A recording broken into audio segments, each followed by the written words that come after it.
Oke, kita langsung aja ya, bahas topik yang satu ini. Pernah nggak sih Anda ngerasa udah coba segala cara tapi kok kontennya sepi-sepi aja? Nah, di sini kita bakal kupas tuntas fondasi yang sering banget kelewat yang bisa mengubah konten sepi jadi rame.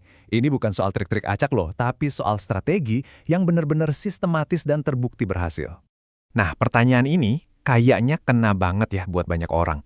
Rasanya tuh udah ngeluarin waktu, tenaga, bahkan mungkin uang. Udah upload terus-terusan, hasilnya gitu-gitu aja. Views-nya dikit, like juga seadanya, dan kolom komentar, wah kosong melompong. Bikin frustrasi banget kan? Tapi tenang, Anda nggak sendirian kok, serius. Hambatan-hambatan kayak gini tuh umum banget. Entah itu rasa malu di depan kamera, susah banget buat konsisten, atau ya itu tadi, engagement-nya rendah.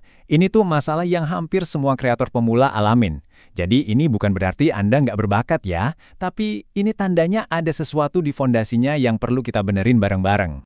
Nah, biasanya nih, kalau udah begini, kambing hitamnya siapa? Udah pasti, si algoritma. Wah, algoritmanya lagi aneh nih, atau platformnya lagi nggak bersahabat. Tapi, tunggu dulu.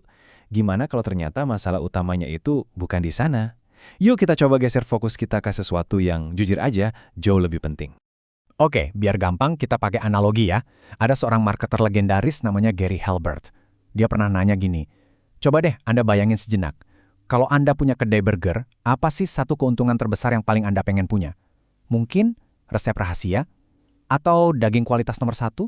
Atau mungkin lokasi di pinggir jalan raya? Semua itu penting sih, bener.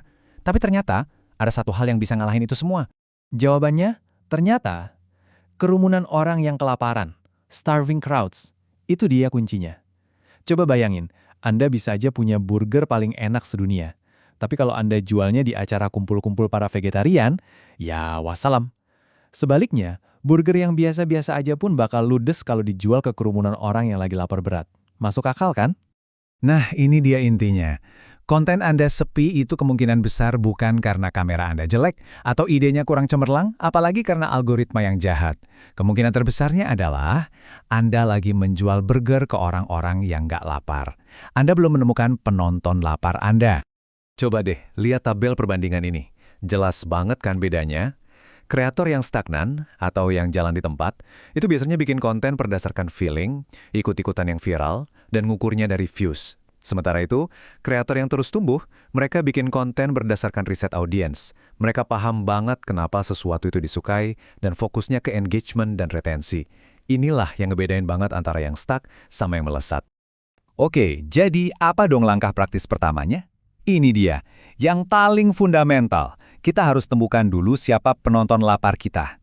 Ini artinya kita harus berhenti sejenak dari mikirin produksi konten. Mindsetnya harus digeser. Bukan lagi, enaknya bikin konten apa ya? Tapi jadi, sebenarnya konten apa sih yang lagi mereka butuhin dan cari-cari? Biar lebih jelas, penonton lapar atau starving crowd itu apa sih? Gini, mereka itu bukan cuma sekumpulan orang yang banyak, bukan. Mereka itu kelompok yang sangat spesifik. Mereka punya masalah yang nyata, masalahnya itu cukup mendesak buat mereka, dan yang paling penting, mereka lagi aktif cari solusi. Entah itu di Google, di forum, atau dimanapun. Nah, orang-orang inilah yang bakal benar-benar nonton, suka, dan komen di konten Anda. Nah, ini contoh yang bagus banget buat ngegambarin perbedaannya. Kalau target Anda orang yang suka video lucu, itu terlalu luas, terlalu umum. Itu bukan penonton lapar, itu cuma kerumunan aja. Sekarang bandingin sama ini. Pegawai kantoran yang stres karena harus bikin laporan manual dan pengen belajar otomatisasi Excel. Kelihatan kan bedanya?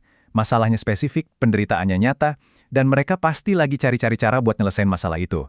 Nah, itu dia starving crowd Anda. Oke, sekarang Anda udah tahu siapa audiens Anda. Pertanyaan selanjutnya, mereka tuh nongkrongnya di mana? Nah, ini penting banget. Jangan cuma karena satu platform lagi ngetrend terus Anda ikutan di sana. Kalau penonton lapar Anda itu para profesional, ya mungkin mereka lebih sering buka LinkedIn daripada TikTok. Kalau targetnya anak-anak muda, Gen Z, ya mungkin Instagram atau TikTok tempatnya. Intinya, temui mereka di rumah mereka. Sip, Anda udah nemu penontonnya, udah tahu mereka ada di mana. Sekarang, tantangan berikutnya, gimana caranya biar mereka berhenti scrolling dan nonton konten Anda? Di tengah lautan konten yang nggak ada habisnya ini, kita butuh yang namanya hook atau kail pancing yang kuat. Percaya deh, beberapa detik pertama itu segalanya. Anda harus bisa langsung nangkep perhatian mereka. Caranya macam-macam, bisa pakai angka atau fakta yang mengejutkan, atau cerita pendek yang relate kayak, dulu kontenku juga sepi, sampai akhirnya aku sadar satu hal.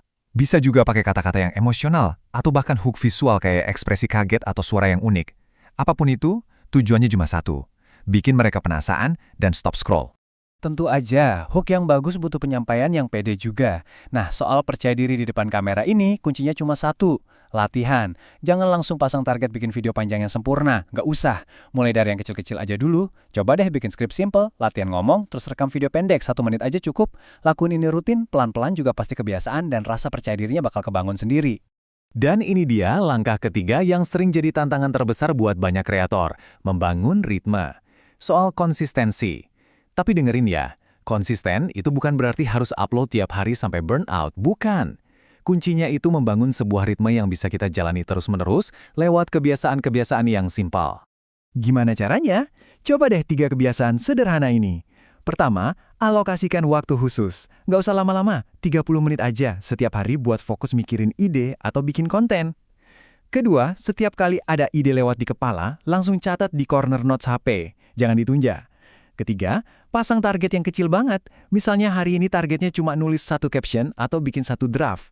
Ingat, progres kecil tapi rutin itu jauh lebih baik daripada semangat gede tapi cuma sehari. Jadi, ini poin yang harus banget kita pegang. Buang jauh-jauh pikiran kalau setiap konten harus sempurna. Nggak perlu. Fokus aja sama kemajuan. Tanya ke diri sendiri, apakah kontenku hari ini sedikit lebih baik dari yang kemarin? Kalau jawabannya iya, itu udah cukup. Itulah yang paling penting. Kemajuan yang terus-menerus, itu inti dari konsistensi. Jadi sebelum Anda bikin konten lagi, coba deh berhenti dulu sebentar. Tanyakan 2 hal ini ke diri sendiri. Pertama, siapa sih yang benar-benar butuh konten ini? Dan kedua, apa buktinya saya punya data, bukan cuma kira-kira atau asumsi? Kalau Anda bisa jawab 2 pertanyaan ini dengan jujur, percaya deh itu bakal mengubah segalanya. Anda akan beralih dari kreator yang kontennya sepi, jadi kreator yang dicari-cari sama penonton lapar Anda.